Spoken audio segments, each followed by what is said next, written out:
हरे कृष्णा। रास नृत्य का वर्णन। भगवान श्री कृष्ण के ऐसे सांत्वना प्रदायक वचनों को सुनकर गोपियां परम प्रसन्न हुई। गोपियां भगवान के वचनों को सुनकर ही नहीं, अपितु उनके हाथों तथा पांवों का स्पर्श करके भी परम वियोग के दुख से मुक्त हो गई।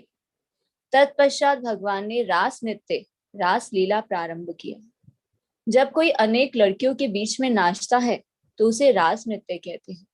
अतः कृष्ण ने तीनों लोकों की परम सुंदरी तथा भाग्यशालिनी लड़कियों के मध्य में नाचना प्रारंभ किया।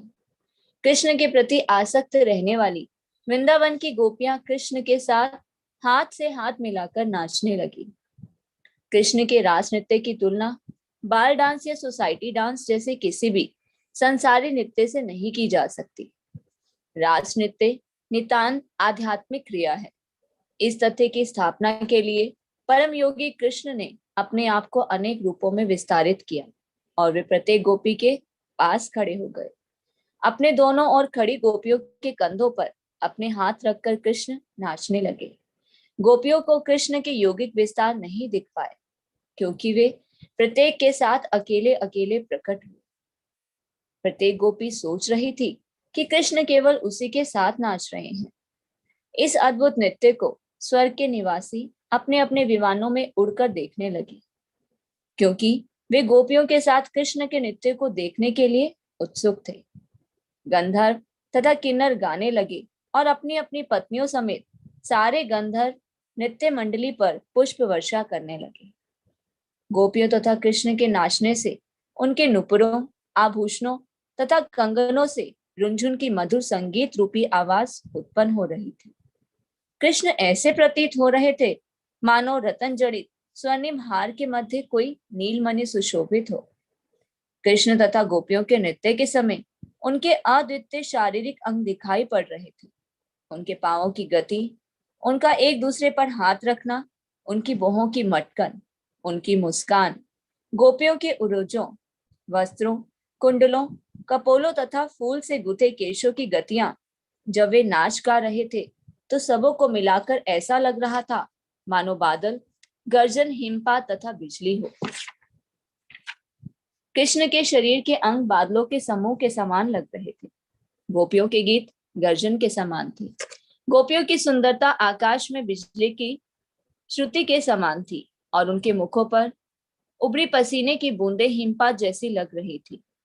इस प्रकार गोपियां तथा कृष्ण पूर्ण रूप से नृत्य में लगे रहे।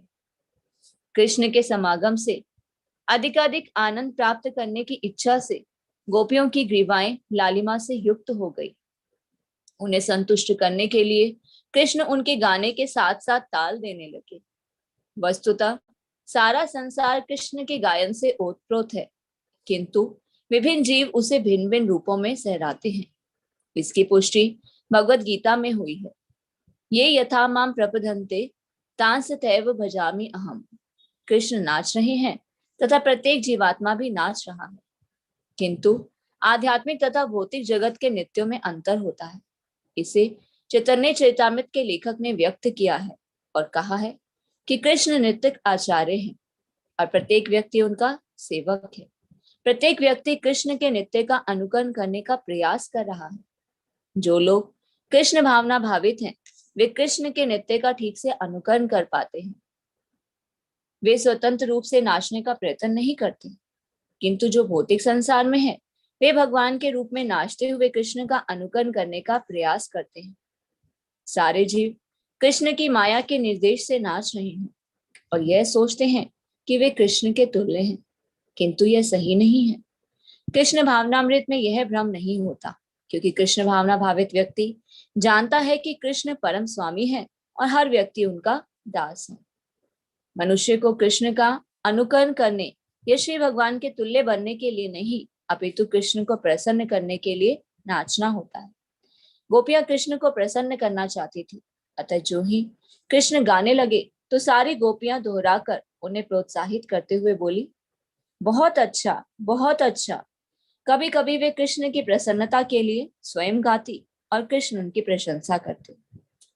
जब कुछ गोपियां नाचने तथा अपने शरीर थिरकाने से थक गई तो उन्होंने अपनी बाहें कृष्ण के कंधों पर रख दी। तब उनके केशपाश शिथिल हो गए और फूल जमीन पर गिर पड़े। जब उन्होंने अपनी बाहों को कृष्ण के कंधों पर रखा तो वे उनके शरीर की सुगंधि से, जो कमल से, अन्य सुगंधित पुष्पों से, चंदन लेप से निकल रही थी, अभिभूत हो गई।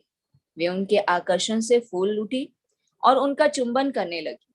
कुछ गोपियों ने कृष्ण के कपोलों से अपने कपोल सटा दिए और कृष्ण उन्हें अपने मुख की चबाई सुपारी देने लगे, जिसे उन्होंने चुंबन लेकर अत्यंत हर्ष के साथ ग्रहण किया। इस प्रकार सुपारी के ग्रहण करने से गोपियां आध्यात्मिक स्तर से ऊपर उठ गई। बहुत देर तक नाचने तथा गाने से गोपियां थक गई।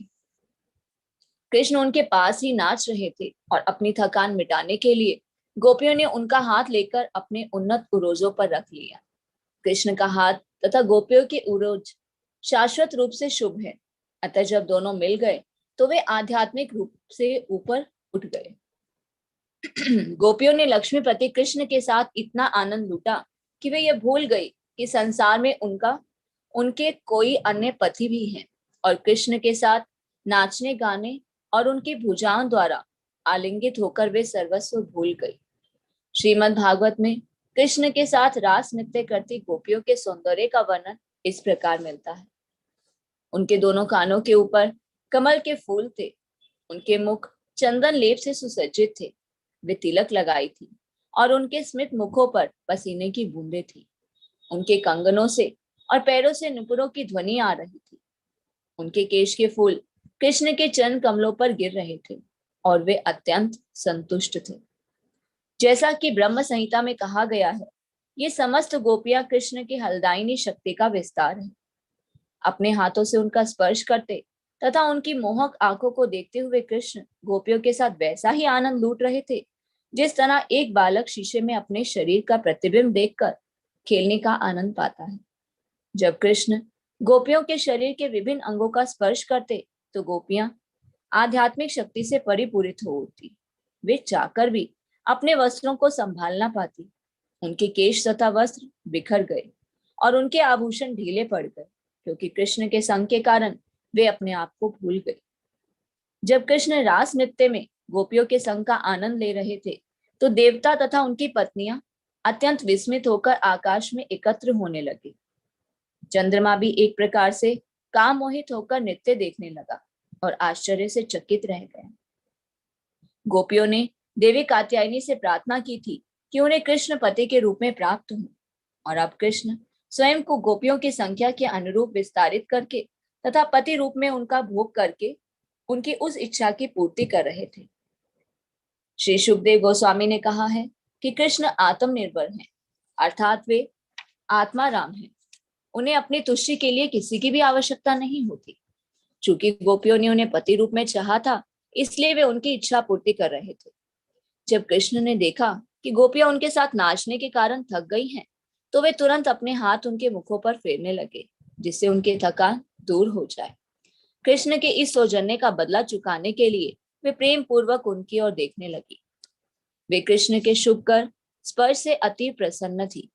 हंसी से युक्त उनके कोपल सुंदरता से चमक उठे और वे परम आनंदित होकर कृष्ण का यशोगान करने लगे। शुद्ध भक्तों के रूप में गोपियों ने कृष्ण संग का जितना सुख भोगा, उतना ही अधिक वे उनकी महिमा से परिचित होती गई, और इस प्रकार उन्होंने उनका बदला चुकाया। वे कृष्ण की दिव्य लीलाओं का यशोगान करके उन्हें प्रसन्न करना चाहती थी। कृष्ण भगवान है, स्वामियों के भी स्वामी हैं, और गोपियां अपने ऊपर असामान्य कृपा प्रदर्शन के लिए उनकी पूजा करना चाह रही थी। रास नृत्य की थकान मिटाने के लिए गोपियां तथा कृष्ण यमुना के जल में प्रविष्ट हुए। कृष्ण के शरीर का आलिंगन करने से गोपियों के गले की कुमुदनी पुष्प की मालाएं खंड खंड हो गई थी, और उनके वक्षस्थलों पर लेपित कुमकुम से रगड़कर वे पुष्प लाल लाल हो गए। भोरे इन फूलों से मधु प्राप्त करने के लिए मंडरा रहे थे। कृष्ण गोपिकाओं के साथ यमुना जल में उसी प्रकार प्रविष्ट हुए जिस प्रकार हाथी अपनी अनेक संगनी हाथनियों के साथ जल के पूरे ताल में प्रवेश करता है। जल में क्रीड़ा करते और एक दूसरे के संग का आनंद लूटते तथा रास नृत्य के श्रम को दूर करती हुई गोपियां तथा कृष्ण दोनों ही अपने अपने वास्तविक स्वरूप को भूल गए। गोपियां कृष्ण के शरीर पर पानी उलीचने लगी और लगातार हंसती रही। कृष्ण इसका सुख लूट रहे थे और जब कृष्ण इस तरह की हंसी तथा जल उलीची जाने से हर्षित हो रहे थे तो देवता उन पर स्वर्ग से पुष्पों की वर्षा करने लगे। इस तरह देवताओं ने परम भोक्ता कृष्ण के अद्वितीय रास नृत्य की तथा यमुना जल में गोपियों के साथ उनकी लीला की प्रशंसा की। तत्पश्चात भगवान कृष्ण तथा गोपियां जल से बाहर आए और यमुना तट पर टहलने लगे, जहां पर उत्तम मंद पवन बह रहा था और अपने साथ जल तथा स्थल में उगे विविध पुष्पों की सुगंधि लिए था। यमुना तट पर घूमते हुए कृष्ण ने विविध प्रकार की कविताएं सुनाई। इस प्रकार शरद की शीतल चांदनी में कृष्ण ने गोपियों के संग आनंद लूटा। शरद ऋतु में काम वासना विशेष रूप से तेज हो जाती है, किंतु कृष्ण तथा गोपियों के साहचर्य की विचित्रता यह है कि काम वासना का कहीं नाम ना था। जैसा कि भागवतम में सुखदेव गोस्वामी ने स्पष्ट कहा है, अवरुद्ध सोरतः अर्थात कामोत्तेजना पूर्णतया वश में थी। गोपियों के साथ कृष्ण के नृत्य तथा इस भौतिक जगत में सामान्य नृत्य के मध्य अंतर है। रास नृत्य तथा कृष्ण और गोपियों के कार्यकलापों के विषय में और आगे की भ्रांति को स्पष्ट करने के लिए श्रीमद् भागवत के श्रोता महाराज परीक्षित ने सुखदेव गोस्वामी से कहा, कृष्ण का आविर्भाव इस धरा पर धर्म की स्थापना तथा अधर्म की प्रमुखता का दमन करने के लिए हुआ था, किंतु कृष्ण और गोपियों के आचरण से भौतिक जगत में अधर्म को प्रोत्साहन मिल सकता है। मुझे यही आश्चर्य हो रहा है कि वे अर्धरात्रि में अन्यों की पत्नियों के साथ ऐसा सुभोग करने का कार्य करते रहे। महाराज परीक्षित के इस कथन को सुखदेव गोस्वामी ने अत्यधिक सराहा। इसका उत्तर उन मायावादी निर्विशवादियों के गृहित कार्यों को संभावना व्यक्त करता है, जो अपने आप को कृष्ण मानकर तरुण बालाओं तथा स्त्रियों के संग सुखो उपभोग करते रहते हैं। मूलभूत वैदिक आदेश किसी व्यक्ति को अपनी पत्नी के अतिरिक्त अन्य किसी स्त्री के साथ रमन करने की अनुमति प्रदान नहीं करते। कृष्ण द्वारा गोपियों की सराहना स्पष्ट रूप से इस सिद्धांतों का अतिक्रमण लगती है। महाराज परीक्षित ने सुखदेव गोस्वामी से सारी स्थिति समझ ली थी, फिर भी रास नृत्य में कृष्ण तथा गोपियों की दिव्य प्रकृति को और अधिक स्पष्ट करने के लिए उन्होंने आश्चर्य व्यक्त किया। प्राकृतिक सहजियों द्वारा स्त्रियों का अनियंत्रित संसर्ग रोकने के लिए यह अत्यंत महत्वपूर्ण है। महाराज परीक्षित ने अपने कथन में कई महत्वपूर्ण शब्दों का प्रयोग किया है, जिनके स्पष्टीकरण की आवश्यकता है। पहला शब्द है जुगुप्सितम, जिसका अर्थ है ग्रहित। महाराज परीक्षित का पहला संदेश इस प्रकार था, भगवान कृष्ण श्री भगवान है, जिन्होंने धर्म स्थापना के लिए अवतार लिया है, तो फिर अर्धरात्रि में पराई स्त्रियों के साथ मिलकर वे नृत्य, आलिंगन तथा चुंबन का आनंद क्यों लूटते थे? वैदिक आदेश के अनुसार इसकी अनुमति नहीं है। यही नहीं, जब सर्वप्रथम गोपियां उनके पास आई थी तो उन्होंने उनसे अपने अपने घर लौट जाने का उपदेश दिया था।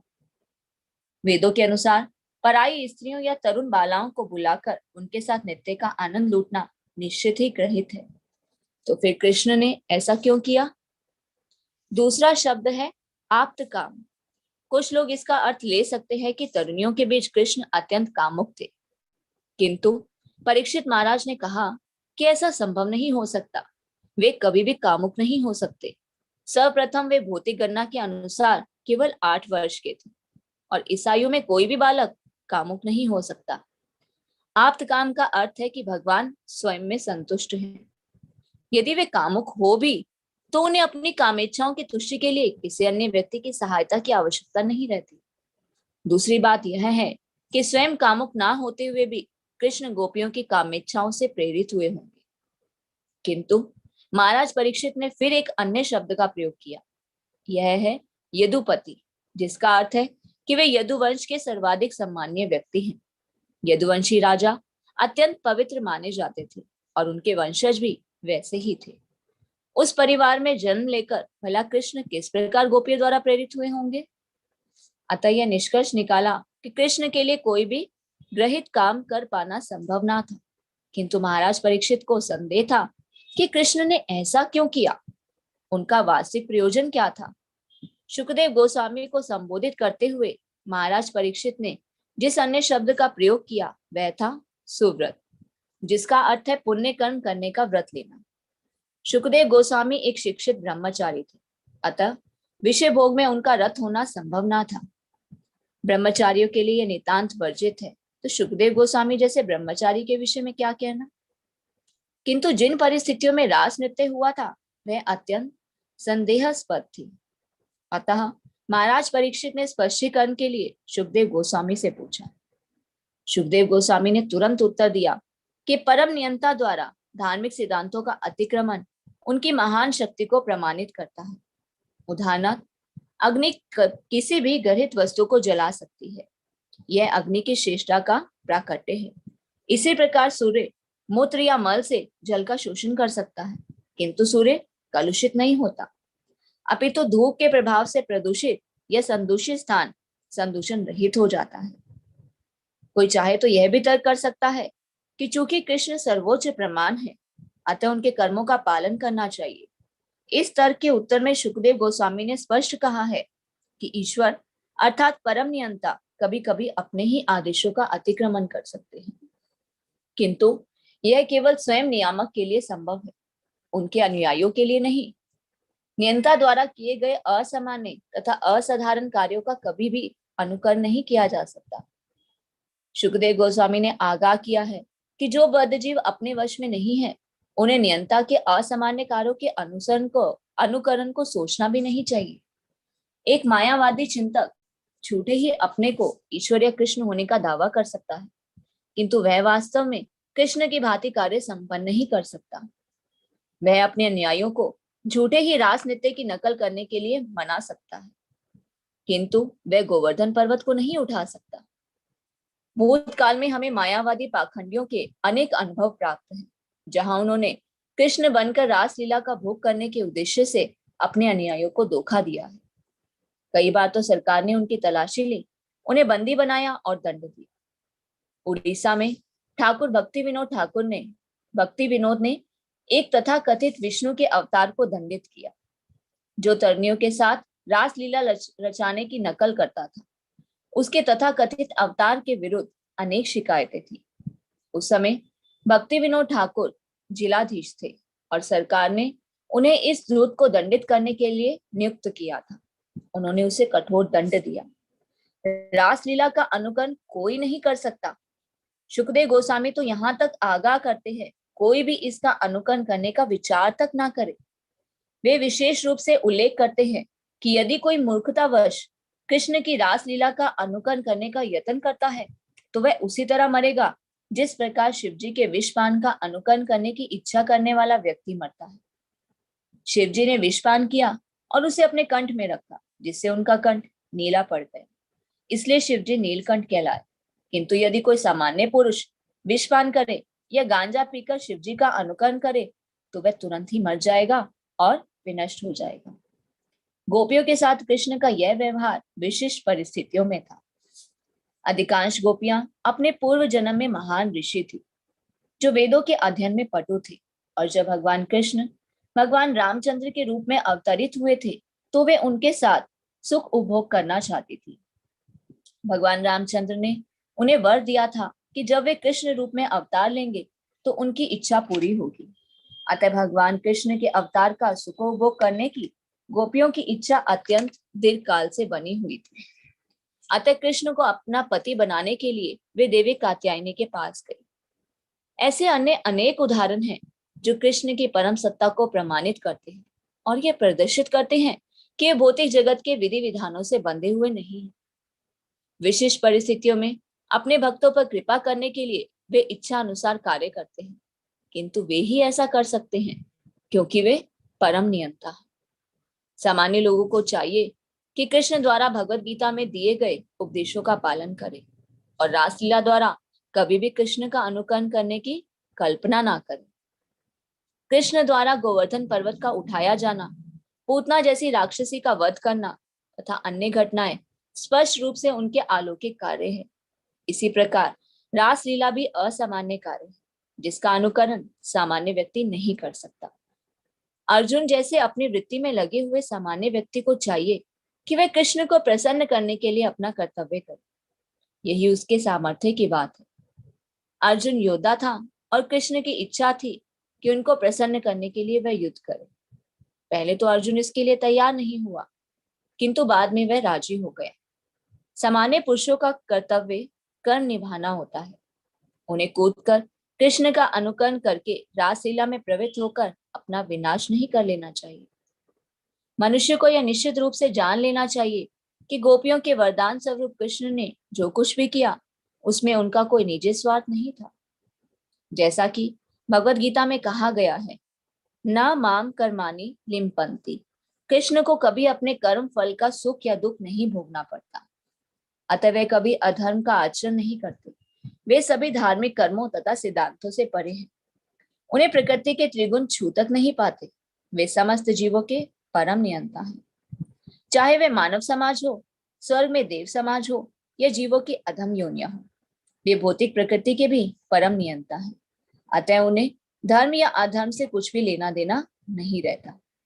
सुखदेव गोस्वामी ने यह भी निष्कर्ष निकाला कि ऋषिगण तथा भक्तजन जो समस्त बद्ध जीव से मुक्त हैं, अपने अंतःकरण में कृष्ण को धारण करके इस प्रकार कल्मशग्रस्त संसार में कहीं भी स्वतंत्र रूप से विचरण कर सकते हैं। इस प्रकार वे प्रकृति के अंतर्गत गुणों के सुख और दुख के नियमों के वश में नहीं होते। तो फिर भला कृष्ण के लिए कर्म के नियमों के वशीभूत होकर क्यों कर संभव है, जब वे अपनी अंतरंगा शक्ति से प्रकट होते हैं। भगवत गीता में भगवान स्पष्ट कहते हैं कि जब भी वे अवतरित होते हैं, वे अपनी अंतरंगा शक्ति से अवतरित होते हैं। वे सामान्य जीव की भांति कर्म के नियमों द्वारा शरीर धारण करने के लिए बाध्य नहीं किए जाते। अन्य प्रत्येक जीव को अपने पूर्व जन्मों के अनुसार एक विशेष प्रकार का शरीर धारण करने के लिए बाध्य होना पड़ता है, किंतु जब कृष्ण अवतरित होते हैं तो उन पर शरीर किसी पूर्व कर्म के द्वारा लादा नहीं जाता। उनका शरीर उनके दिव्य आनंद की लीलाओं का वाहन है, जो उनकी अंतरंगा शक्ति द्वारा की जाती है। उन पर कर्म के नियमों का कोई बंधन नहीं है। मायावादी अद्वैतवादी को प्रकृति के नियमों द्वारा बाध्य होकर फिर से कोई ना कोई शरीर धारण करना पड़ता है। अतः उसका यह दावा कि वह कृष्ण या ईश्वर से एकाकार है केवल सैद्धांतिक है। ऐसे लोग जो अपने को कृष्ण के तुल्य बतलाते हैं और रासलीला में प्रवृत्त होते हैं, सामान्य लोगों के लिए घातक स्थिति उत्पन्न करते हैं।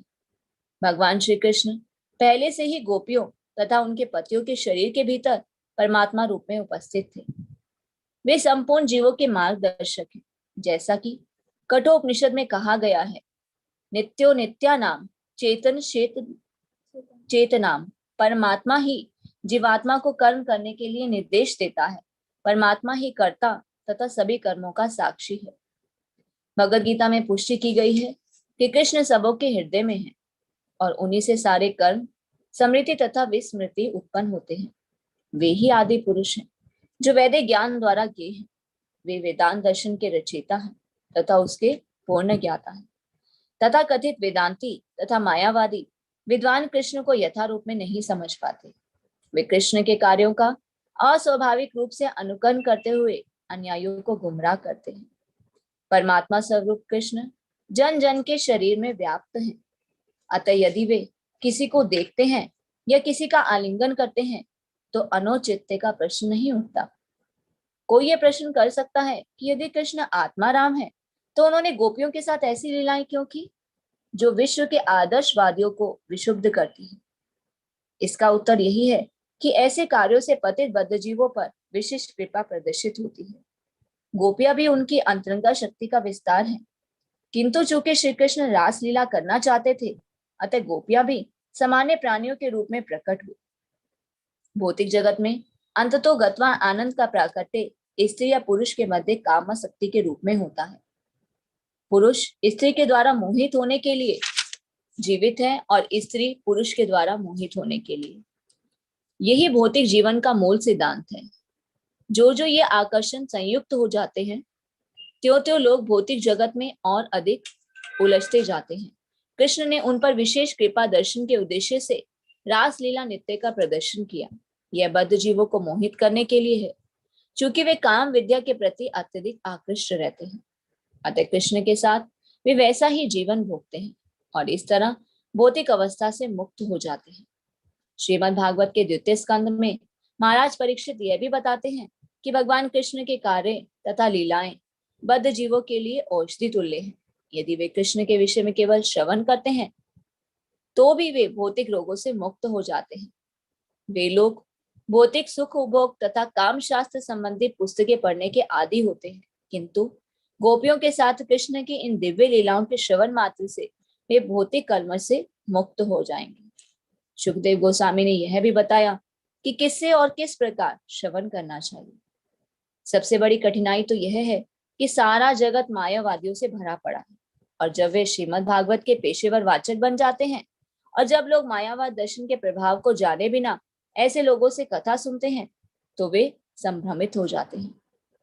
जन सामान्य के बीच रासलीला संबंधी विवेचना की अनुमति नहीं दी जाती, क्योंकि लोग मायावादी दर्शन से प्रभावित हो जाते हैं।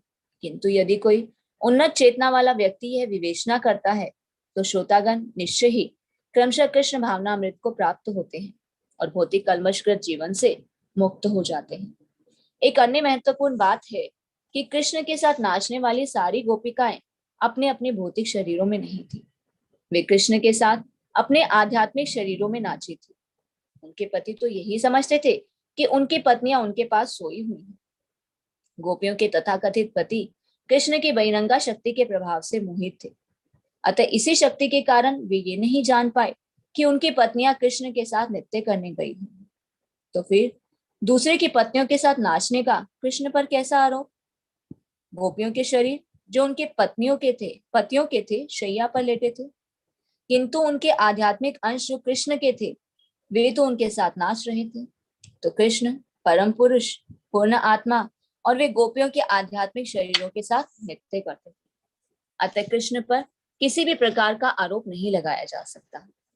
रास नृत्य समाप्त होने पर रात्रि, ब्रह्मा की रात जो अत्यधिक दीर्घ होती है, जैसा कि भगवद गीता में बताया गया है, ब्रह्म मुहूर्त में बदल गई।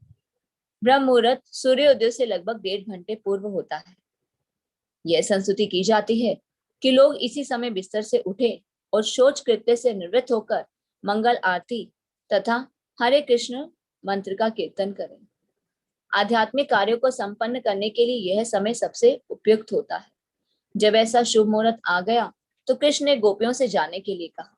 यद्यपि गोपियां उनका संग छोड़ने के लिए तैयार ना थी, किंतु वे आज्ञाकार नहीं थी। जो ही कृष्ण ने उन्हें घर जाने का आदेश दिया त्यों ही वे वहां से घर लौट गई। सुखदेव गोस्वामी इस रासलीला प्रसंग को यह इंगित करते हुए समाप्त करते हैं कि जो कृष्ण स्वयं विष्णु तथा गोपियां जो उनकी शक्ति का विस्तार है की लीलाओं को किसी अधिकारी से सुनता है वह सबसे भयानक रोग काम से मुक्त हो जाता है। यदि कोई सचमुच रासलीला को सुनता है तो विषय जीवन की काम वासनाओं से मुक्त हो जाता है और आध्यात्मिक ज्ञान के परम पद को प्राप्त होता है। चूंकि लोग प्रायः मायावादियों से यह लीला सुनते हैं, वे स्वयं मायावादी होते हैं, अतः वे विषय जीवन में अधिकाधिक लिप्त होते हैं। बद्ध जीवन को रासलीला नृत्य किसी प्रामाणिक गुरु से सुनना चाहिए और उससे शिक्षा प्राप्त करनी चाहिए, जिससे वह सारी स्थिति समझ सके। इस प्रकार वह आध्यात्मिक जीवन के सर्वोच्च पद पर पहुंच सकता है, अन्यथा वह लिप्त बना रहता है।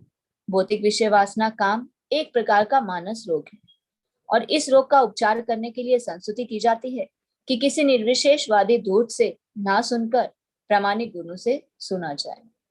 यदि सही व्यक्ति से सही ज्ञान सुना जाए तो स्थिति सर्वथा भिन्न होगी। सुखदेव गोस्वामी ने श्रद्धान्वित शब्द का प्रयोग उस व्यक्ति के लिए किया है जिसे आध्यात्मिक जीवन की शिक्षा प्राप्त हुई होती है।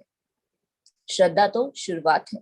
जो शिव भगवान के रूप में कृष्ण में अपनी श्रद्धा विकसित कर लेता है वह रासलीला सुन सकता है और सुना भी सकता है। सुखदेव गोस्वामी ने भी अनुशृण्यात शब्द का उपयोग किया है। मनुष्य को गुरु परंपरा से श्रवण करना चाहिए। अनु का अर्थ है पालन करते हुए और सदैव, अतः मनुष्य को सदैव गुरु परंपरा का पालन करना चाहिए और किसी इधर उधर के पेशेवर वाचक, मायावादी ये सामान्य व्यक्ति से नहीं सुनना चाहिए। अनुशृण्यात का अर्थ है कि मनुष्य को ऐसे प्रामाणिक व्यक्ति से ही सुनना चाहिए जो गुरु शिष्य परंपरा में हो और सदैव कृष्ण भावनामृत में लगा रहता हो। जब मनुष्य इस प्रकार से सुनता है तो उसका प्रभाव अवश्य होता है। रासलीला के श्रवण से रासलीला मनुष्य आध्यात्मिक जीवन के सर्वोच्च पद को प्राप्त होता है। सुखदेव गोस्वामी दो विशिष्ट शब्द भक्तिम तथा पराम व्यवहृत करते हैं। भक्तिम पराम का अर्थ है नव दीक्षित अवस्था से ऊपर भक्ति संपन्न करना। जो लोग मात्र मंदिर पूजा की ओर आकृष्ट होते हैं किंतु भक्ति के दर्शन को नहीं समझ पाते, वे नव दीक्षित अवस्था में होते हैं। ऐसी भक्ति पूर्ण अवस्था में नहीं होती। भक्ति की पूर्ण अवस्था या प्रेमा भक्ति भौतिक कलमश से पूर्णता मुक्त होती है। कलमश का सबसे घातक पहलू काम यही विषयी जीवन है। भक्तिम पराम अर्थात भक्ति इतनी शक्तिप्रद है कि जो जितना ही इस ओर अग्रसर होता है वह उतना ही भौतिक जीवन के आकर्षण से मुक्त होता जाता है। जो वास्तव में रास लीला को सुनकर लाभ उठाता है वह निश्चित रूप से दिव्य पद को प्राप्त करता है। उसके हृदय की सारी वासना जाती रहती है। श्रील विश्वनाथ चक्रवर्ती ठाकुर ने इंगित किया है कि भगवत गीता के अनुसार ब्रह्मा जी के दिन और रात 100 वर्ष के तुल्य होते हैं। विश्वनाथ चक्रवर्ती ठाकुर के अनुसार रास नृत्य ब्रह्मा की रात्रि जितनी दीर्घ अवधि तक चला, किंतु गोपियां इसे समझ ना पाई। उनकी इच्छा पूर्ति के लिए कृष्ण ने रात्रि को बढ़ाकर इतनी दीर्घ बना दिया। कोई ये पूछ सकता है कि यह कैसे संभव हुआ? विश्वनाथ चक्रवर्ती ठाकुर हमें स्मरण दिलाते हैं कि यद्यपि कृष्ण एक छोटी सी रस्सी में बंध गए किंतु उन्होंने अपने मुख के भीतर अपनी माता को सारा ब्रह्मांड दिखाया। ये कैसे संभव हो सकता है? तो इसका उत्तर यह है कि वे अपने भक्तों की प्रसन्नता के लिए कुछ भी कर सकते हैं। इसी प्रकार चूंकि गोपियां कृष्ण के साथ आनंद भोग करना चाहती थी, अतः उन्हें दीर्घकाल तक सानिध्य प्राप्त करने का अवसर प्रदान किया गया। ऐसा उन्होंने अपने वचन के अनुसार किया। जब कृष्ण ने यमुना के चीर घाट में स्नान करती गोपियों का चीरहरण किया तो उन्होंने वादा किया था कि भविष्य में किसी रात में वे उनकी इच्छा पूर्ण करेंगे। अतः गोपियों ने एक रात कृष्ण के साथ अपने प्राण प्रिय पति के रूप में बिताई, किंतु वह कोई साधारण रात ना थी, वह ब्रह्मा की रात थी और लाखों वर्ष तक चलती रही। कृष्ण के लिए सब कुछ कर सकना संभव है क्योंकि वे परम अधिष्ठाता हैं। इस प्रकार लीला पुरुषोत्तम भगवान श्री कृष्ण के अंतर्गत रास नृत्य का वर्णन नामक 33वें अध्याय का भक्ति वेदांत तात्पर्य पूर्ण हुआ। हरे कृष्ण।